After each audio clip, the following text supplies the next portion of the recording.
Los materiales que vamos a utilizar el día de hoy son libreta de historia, libro de historia de la SEP, plumas, corrector, lápiz, borrador y nuestro marcatextos. Y algo muy importante que siempre hemos dicho cuando hemos estado en clase, la actitud positiva. Bueno, pues buenos días, ¿cómo están? Bienvenidos nuevamente a nuestra clase en línea. Comenzamos el día de hoy, miércoles 29 de abril de 2020, con el tema de los caudillos al presidencialismo. Nuestro valor de este mes es esfuerzo.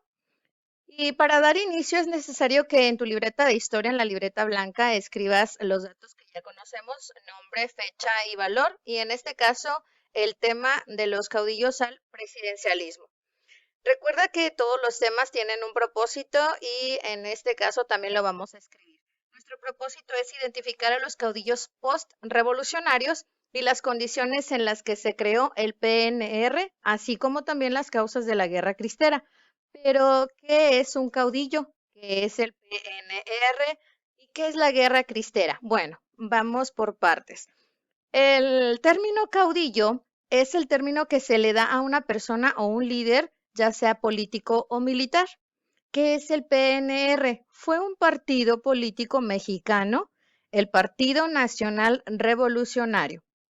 ¿Y la Guerra Cristera? Bueno, la Guerra Cristera fue un conflicto armado entre el gobierno mexicano y el religioso católico que se resistía a aplicación de la llamada Ley Calles. Bueno, en este caso a los religiosos católicos que se resistían a que se aplicara la Ley Calles. Bueno, vamos a ver un poquito acerca del contenido de este tema. Después de la revolución se vivió un violento periodo de inestabilidad política, ya que algunos caudillos buscaban el poder mediante la fuerza de las armas. Venustiano Carranza fue presidente de 1917 a 1920. Combatió a los opositores, entre ellos a antiguos revolucionarios como Emiliano Zapata, a legisladores y gobernadores que estaban inconformes con su gobierno.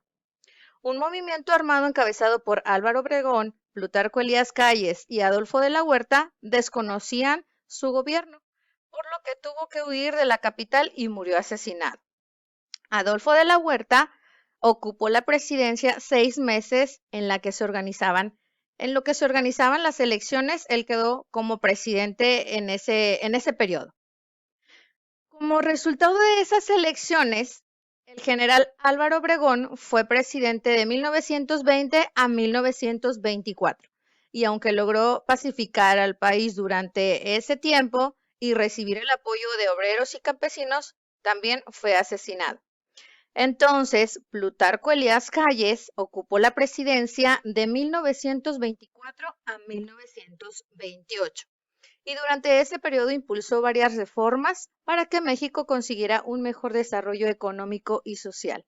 Pero el presidente Plutarco Elías Calles, en los 2 últimos años de su gestión, enfrentó serios problemas políticos por la guerra cristera. Bueno, aquí vamos a hacer una pequeña pausa. Ya vimos nosotros que la guerra cristera fue un conflicto que se generó a causa de la ley Calles. ¿Pero qué era la ley Calles? Bueno, fue una ley que el presidente en ese entonces, Plutarco Elías Calles, gestionó para que se tuviera más controlada a la Iglesia Católica. ¿Qué quiere decir eso? Bueno, quiere decir que no quería tantos sacerdotes, no quería que hubiera sacerdotes extranjeros, quería que los que ya estaban aquí establecidos en México o los que fueran mexicanos, que tenían que informar al gobierno qué era lo que hacían.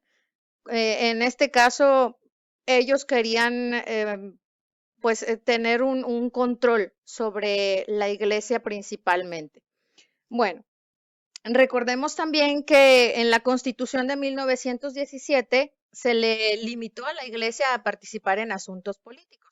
Entonces ya venía establecido en la ley de la Constitución en 1917, pero Plutarco Elías Calles, con esta ley, él restringía totalmente a la Iglesia Católica a participar en este tipo de asuntos políticos, pero además que hubiera una reducción en cuanto a sacerdotes. Bueno, aquí también podemos ver el término guerra cristera, que fue este conflicto entre las autoridades de la Iglesia Católica, que no estaban de acuerdo pues con la prohibición del culto externo y se limitaba el número de sacerdotes, como ya lo mencionamos. El presidente Plutarco Elías Calles propuso a los jefes políticos y militares la creación de un partido político y en 1929 se fundó el Partido Nacional Revolucionario, PNR. Pero, ¿qué está pasando aquí? ¿Por qué dice aquí 1929 si Plutarco Elías Calles fue presidente de 1924 a 1928? ¿Por qué Plutarco Elías Calles propuso este nuevo partido? Bueno, aquí nos podemos dar cuenta de una palabra muy importante, el maximato. Después de que Plutarco Elías Calles fuera presidente y su salida fuera en 1928, él continuó siendo un líder en nuestro país. Él continuó siendo un jefe máximo, así se le llamó en ese entonces. Por esa razón, en ese periodo se llamó el maximato. Él tenía más pues más autoridad en ese momento, a pesar de los presidentes que había en ese entonces. Él era un político que tenía las grandes decisiones o la mayor parte de las decisiones sobre lo que se realizaba en nuestro país. Entonces, por eso se llamó en ese periodo el maximato, porque él, a pesar de que no era ya un presidente o nuestro presidente, en ese entonces, él tenía el control, él tenía el poder. Bueno, vamos a continuar. El PNR se reformó y se llamó Partido de la Revolución Mexicana, es decir, PRM. Es decir, este partido creado o este partido que fue impulsado por Plutarco Elías Calles tuvo un cambio y se llamó PRM. Y después se transformó a Partido Revolucionario Institucional, es decir, el PRI, que hasta nuestros días todavía está vigente. ¿Qué les parece? Bueno, eso es todo por el día de hoy. Yo les voy a dejar una actividad en nuestra plataforma, en nuestra clase, para que ustedes puedan leer, puedan subrayar con nuestro marcatextos y seguir cada una de las indicaciones. Gracias por su atención y nos vemos próximamente.